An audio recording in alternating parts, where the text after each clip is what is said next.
வணக்கம் நண்பர்களே. இன்னும் ஒரு இனிய காலை பொழுதில் தீதும் நன்றும் நிகழ்ச்சியில் உங்களை சந்திப்பதில் மிக்க மகிழ்ச்சி அடைகிறேன். நாம் இந்த நிகழ்ச்சியில் ஒவ்வொரு நாளும் சமூகத்தில் நிலவக்கூடிய பல்வேறு பிரச்சனைகளை பற்றி தொடர்ந்து பேசி வருகிறோம். தனிப்பட்ட மனிதர்களின் பிரச்சனைகள், சமூக பிரச்சனைகள், பத்திரிகை செய்திகளினுடைய அடிப்படையில் வரக்கூடிய செய்திகள், இதையெல்லாம் பற்றி கூட நாம் பேசி வருகிறோம். கடந்த ஒரு மாதத்தில் அடிபட்ட 2 செய்திகள், அந்த செய்திகள் அவ்வப்போது வருகிற செய்திகள் என்றாலும் கூட ஒவ்வொரு முறையும் அது பலருடைய ஆர்வத்தையும் தூண்டக்கூடிய ஒன்றாக இருக்கிறது. சமூக வலைத்தளங்களில் கூட அவை பரபரப்பாக விவாதிக்கப்படுவதை நாம் பார்க்கிறோம். அப்படி விவாதிக்கப்பட்ட ஒரு செய்தி என்பது, ஒரு பெண் பல ஆண்களை ஏமாற்றி திருமணம் செய்து கொண்டார் என்பதுதான் அந்த செய்தி. அதற்கு இணையாக சில நாட்களுக்கு பிறகு இன்னொரு செய்தியும் வந்தது. அது என்னவென்று சொன்னால், ஒரு ஆண் பல பெண்களை காதலித்து ஏமாற்றி திருமணம் செய்திருக்கிறார் என்கிற ஒரு செய்தி. இந்த செய்திகளை எல்லாம் படிக்கிற போது மிகவும் வினோதமாக இருக்கிறது என்று தான் சொல்ல வேண்டும். ஏனென்று கேட்டால், திருமணம் என்கிற ஒரு உறவு நம்முடைய சமூகத்தில் எப்படி நிச்சயிக்கப்படுகிறது என்பதை நாம் பார்க்க வேண்டும். இன்றைக்கும் கூட ஒரு அரேஞ்ச்டு மேரேஜ் என்கிற சிஸ்டம் தான் பெரும்பான்மையாக இருக்கிறது. இந்த அரேஞ்ச் மேரேஜ் என்ற சிஸ்டத்திற்குள் ஒரு ஆணுக்கும் பெண்ணுக்கும் இடையே பார்க்கக்கூடிய பொருத்தம் என்பது அது இருக்கிறதா இல்லையா, மனப்பூர்வமாக அவர்கள் சேர்ந்து வாழக்கூடியவர்கள் தானா என்பதையெல்லாம் நிச்சயிக்க முடியாத சூழல் தான் இருக்கிறது. இன்னொன்று, இப்பொழுது நிறைய இந்த திருமணங்களுக்கான வலைத்தளங்கள் நிறைய வந்துவிட்டன. அதில் பதிவு செய்து வைத்திருக்கக்கூடியவர்கள் விண்ணப்பங்களின் மூலமாக நபர்களை தேடக்கூடிய ஒரு சூழலும் இருக்கிறது. அதில் ஒருவருடைய கல்வி, ஸ்டேட்டஸ், இன்னும் பல விஷயங்கள் அடிப்படையில் அந்த திருமணங்கள் நடக்கின்றன. இன்னொரு புறம் காதல் திருமணங்கள். ஆனால் எத்தகைய திருமணங்களாக இருந்தாலும் சரி, தன்னுடைய வாழ்க்கை துணைவராக ஒருவரை தேர்ந்தெடுக்கிற போது, அதுவும் முன்பின் தெரியாத ஒருவரை தேர்ந்தெடுக்கிற போது, நாம் எவ்வளவு தூரம் பலரும் கவனக்குறைவாக இருக்கிறார்கள் அல்லது அவசரமாக அந்த திருமணங்களை செய்து கொள்கிறார்கள் என்பது மிகவும் ஆச்சரியமாக இருக்கிறது. ஏனென்று கேட்டால், இப்படி ஒரு அவசரமாக திருமணம் செய்து கொள்ளக்கூடிய ஒரு சூழ்நிலையின் காரணமாக பலரும் ஏமாற்றக்கூடியவர்கள் சுலபமாக இது போன்ற விஷயங்களில் உள்ளே வந்து விடுகிறார்கள். நீங்கள் இதை இன்னொரு புறத்தில் பார்க்க வேண்டும் என்று சொன்னால், பொதுவாக இங்கே ஒரு ஒரு கருத்து நிலவுகிறது. அது என்னவென்று சொன்னால், ஆண்களுக்கு திருமணத்திற்கு பெண் கிடைப்பது அரிதாக இருக்கிறது என்று. ஏனென்றால், பெண்களை பொறுத்த வரைக்கும் இன்றைக்கு அவர்கள் கண்டிப்பாக உடனடியாக மிக இளம் வயதில் திருமணம் செய்து கொள்ள வேண்டிய நிர்பந்தம் எதுவும் அவர்களுக்கு இல்லை. அவர்கள் படிக்கிறார்கள், வேலைக்கு செல்கிறார்கள், சொந்த காலில் நிற்கிறார்கள். அவர்களுடைய சாய்ஸஸ் என்பது இன்றைக்கு பரந்துபட்டதாக இருக்கிறது. அப்படிப்பட்ட நிலையில் பல ஆண்கள் யாராவது ஒருவர் திருமணத்திற்கு தயார் என்று சொன்னால் அதை உடனடியாக செய்து கொள்ளக்கூடிய மனநிலை இப்பொழுது பரவலாக நிகழ்கிறது. இது எல்லாமே கூட இதுபோல் சில ஏமாற்றுக்காரர்களுக்கு அது ஒரு மிகப்பெரிய தூண்டிலாக அமைந்து விடுகிறது. திருமணம் என்கிற ஒரு விஷயத்திற்குள் செல்ல விரும்புகிறவர்கள் உண்மையில் எப்படிப்பட்டவராக இருந்தாலும் சரி, அவர்களை பற்றிய தகவல்களை முழுமையாக தெரிந்து கொண்டும், அவருடைய இயல்புகளை தெரிந்து கொண்டும், பின்புலத்தை தெரிந்து கொண்டும் அவர்கள் அந்த மன வாழ்க்கைக்கு செல்வதற்கு போதுமான அவகாசம் எடுத்துக்கொள்வது மிக மிக முக்கியம். அன்பின் பெயரால் எல்லாவற்றையும் நம்ப வேண்டிய அவசியமும் இல்லை.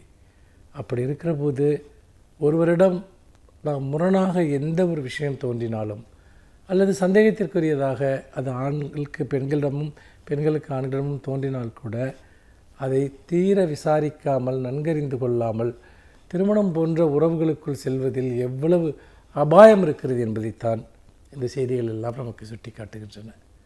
நாம் இந்த செய்திகள் வழியாக கற்றுக்கொள்வதற்கு பல எச்சரிக்கைகள் இருக்கின்றன என்பதையும் திருமணத்திற்கு தயாராக இருக்கக்கூடிய ஒவ்வொருவரும் புரிந்து கொள்ள வேண்டும். மீண்டும் இன்னும் ஒரு புதிய சிந்தனையோடு உங்களை சந்திக்கிறேன். நன்றி, வணக்கம்.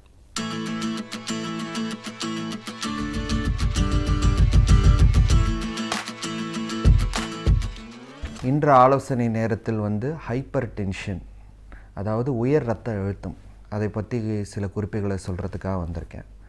இப்போ ஹைப்பர் டென்ஷன் என்றால் என்ன, இல்லை உயர் இரத்த அழுத்தம் என்றால் என்ன என்று பார்த்தீங்கன்னா, நம்ம உடம்பில் ஹார்ட்டிலிருந்து வெளியேறக்கூடிய ரத்தம் இந்த இரத்த குழாயில் ஒரு பர்டிகுலர் லெவலில் இருக்கணும். அதாவது 120/80, அது 120/80 அப்படின்றது தான் சிஸ்டாலிக்கும் டயஸ்டாலிக்கும் இருக்கணும். இதுதான் நார்மல் பிளட் ப்ரெஷர். இதுக்கு அதிகமாக போனால் அது உயர் இரத்த அழுத்தம் என்று சொல்லப்படுகிறது. இப்போ பொதுவாக 120/80 என்றது நார்மல். 120லேருந்து 140 வரைக்கும் சிஸ்டாலிக்கும், 190லேருந்து டயஸ்டாலிக் 90 வரை டயஸ்டாலிக்கும் வந்து பார்த்திங்கன்னா அதிகமாக இருந்தால் அது ஹை நார்மல் என்று அழைக்கப்படுகிறது. இதே 140க்கு மேலே இருந்தால் அது பேர் வந்து பார்த்திங்கன்னா இப்போ ஃப்ராங்க் ஹைப்பர் டென்ஷன் என்று சொல்கிறார்கள். அப்படி இல்லைன்னா கிரேட் 1. 160க்கு மேலே இருந்தால் கிரேட் 2. ஸோ இதைத்தான் வந்து பார்த்திங்கன்னா உயர் இரத்த அழுத்தம். இது எதனால் வருகிறது? ஃபஸ்ட்டு டயபெட்டிஸ், அதுதான் முதல் காரணம். சுகர் இருந்தால் அவர்களுக்கு உயர் இரத்த அழுத்தம் வரக்கூடும். ஜெனட்டிக்கலாக உங்கள் வீட்டில் யாருக்காவது பிபி இருந்தால் அதனால் வந்து பார்த்திங்கன்னா உங்களுக்கும் வரக்கூடும். ஸ்ட்ரெஸ் இன்றைய காலகட்டத்தில் மிக முக்கியமாக ஒன்று. ஸ்ட்ரெஸ் அதிகமாக இருந்தாலும் அதுக்கான உயர் இரத்த அழுத்தம் அதிகமாக இருக்கிறதுக்கு வாய்ப்பு இருக்கிறது. அது மாத்திரம் இல்லாமல் உடல் எடை ஒரு முக்கியமான காரணம். ஒபிசிட்டி இன்று வந்து அதிகமாக எல்லாரும் வந்து உடற்பயிற்சி செய்வதில்லை. அதிகமாக சாப்பிட்றோம், கண்டதையும் சாப்பிட்றோம், ஃபேட் ஐட்டம்ஸ் அதிகமாக சாப்பிட்றோம், ஃபாஸ்ட் ஃபுட் அதிகமாக சாப்பிட்றோம் இன்று காலகட்டத்தில். இதனால் ஏற்படுகிறது தான் உயர் இரத்த அழுத்தம். அதுவும் ஒரு முக்கியமான காரணம். இது மாத்திரம் இல்லாமல் வேறு சில ரீசன்ஸ்னால் வேறு ஏதாவது உங்களுக்கு வியாதிகள் இருந்தால், ஹார்ட் ரிலேட்டட் வியாதியோ இல்லை லிவர் ரிலேட்டடோ இல்லை கிட்னி ரிலேட்டட் வியாதி இருந்தாலும் இது வரக்கூடும். இதை எப்படி வந்து பார்த்திங்கன்னா தடுப்பது? உடல் எடை கம்மி பண்ணுவது ரொம்ப ரொம்ப முக்கியம். உடல் எடை வந்து இப்போ ரீசெண்டான ஆய்வறிக்கை என்ன சொல்லுதுன்னா, அதாவது 7% உங்கள் உடல் எடையை குறைத்தால் அட்லீஸ்ட் 10லேருந்து 15 வரைக்கும் உங்கள் பிபி குறையும் அப்படின்னு சொல்லுது. அதனால் உடல் எடை உங்களுக்கு அதிகமாக இருந்தால் நீங்கள் வந்து பார்த்திங்கன்னா அதை குறைக்கிறதுக்கு எக்ஸசைஸ் வந்து செய்ய வேண்டும், டயட்டை கண்ட்ரோல் செய்ய வேண்டும். இரண்டாவது முக்கியமாக உப்பு.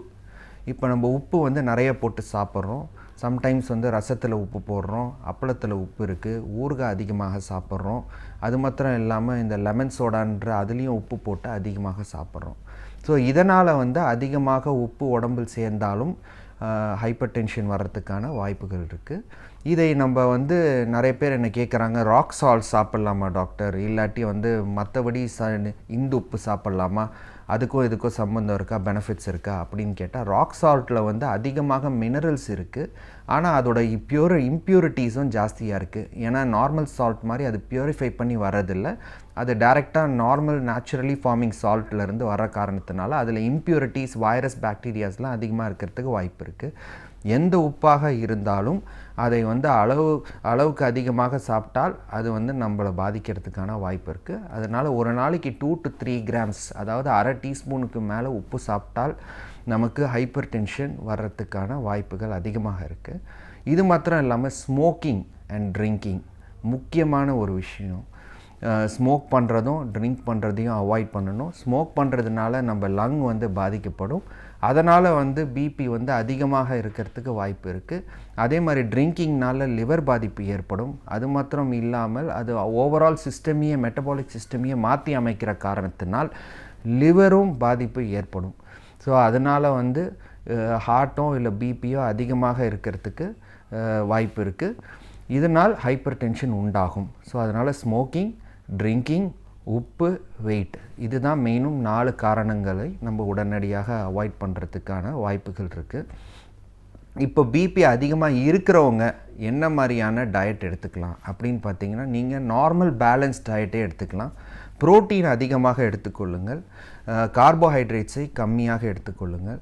அது மாத்திரம் இல்லாமல் உப்பு வந்து 2 கிராம்ஸ், அதாவது அரை டீஸ்பூன் வரைக்கும் எடுத்துக்கொள்ளுமாறு அறிவுறுத்தப்படுகிறது.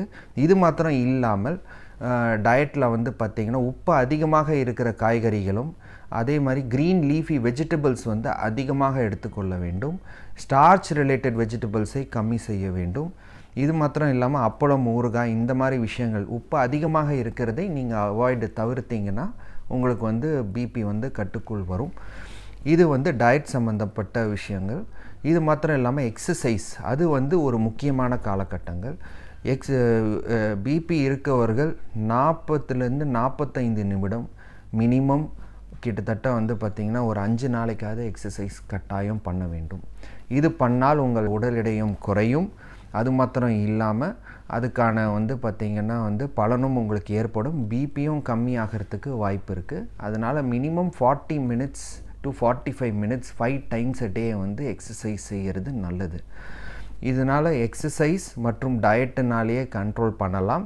சில பேருங்களுக்கு மருந்துகளும் தேவைப்படும். இந்த ப்ரீ ஹைப்பர் டென்ஷன் இருக்கவங்க இதை ஃபாலோ பண்ணிங்கன்னா கட்டாயம் மருந்து சாப்பிட வேண்டிய நிலைமை உங்களுக்கு ஏற்படாது. ஆல்ரெடி மருந்து சாப்பிட்டுட்டு இருக்கிறவர்கள் தொடர்ந்து மருந்து உட்கொள்ள வேண்டும். உங்கள் பிபி நார்மலாக இருக்குதுன்னு சொல்லி நீங்கள் தயவுசெய்து மருந்தை நிப்பாட்ட வேண்டாம். ஏன்னால் அப்படி நிப்பாட்டினால் உங்களுக்கு திடீர்னு பிபி ஷூட் ஆகி அதுக்கான ஸ்ட்ரோக்கோ இல்லை ஹார்ட் அட்டாக்கோ இல்லை கண்களோ இல்லை கிட்னியோ பாதிக்கிறதுக்கான வாய்ப்புகள் அதிகமாக இருக்கிறது.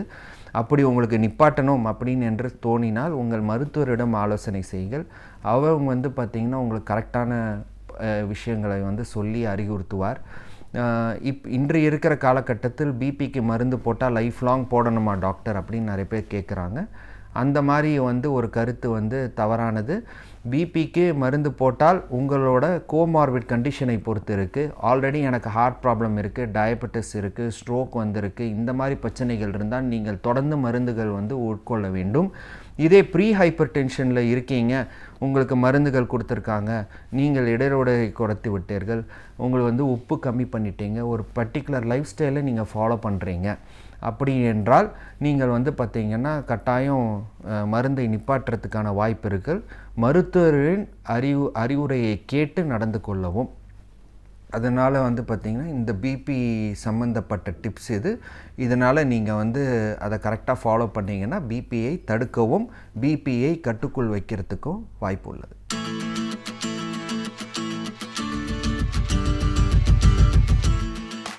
அனைவருக்கும் என் அன்பு வணக்கம்.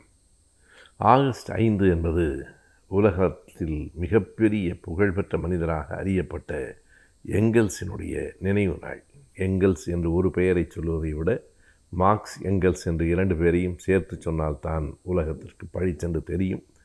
சோவியத்தில் நடைபெற்ற புரட்சிக்கு வித்திட்டவர்கள் அவர்கள்தான் உலகத்தினுடைய வர்க்க போராட்ட வரலாற்றை உருவாக்கினார்கள் என்று கூட சொல்லலாம். 19ஆம் நூற்றாண்டின் மத்தியில் கார்ல் மார்க்ஸும் எங்கெல்ஸும், ஃப்ரெட்ரிக் எங்கெல்ஸ் என்பது அவருடைய முழு பெயர், இருவரும் இணைந்து எழுதிய அந்த கம்யூனிஸ்ட் மேனிஃபெஸ்டோ, கம்யூனிஸ்ட் கட்சியின் அறிக்கை என்கிற அதுதான் அத்தனை புரட்சிகளுக்கும் தொடக்கமாக விதையாக அமைந்தது. உலகத்தில் உள்ள தொழிலாளர்களே ஒன்றுபடுங்கள், பி யுனைட் என்று அந்த புத்தகம் சொல்லிச்சு. உலகம் முழுவதும் இருக்கிற தொழிலாளர்களே, நீங்கள் ஏன் ஒன்றுபட வேண்டுமென்றால் நீங்கள் பெறுவதற்கு இந்த உலகமே இருக்கிறது, இழப்பதற்கு உங்கள் கைகளில் உள்ள விலங்குகள் மட்டும்தான் இருக்கின்றன என்று சொன்னது அந்த கம்யூனிஸ்ட் மேனிஃபெஸ்டோ.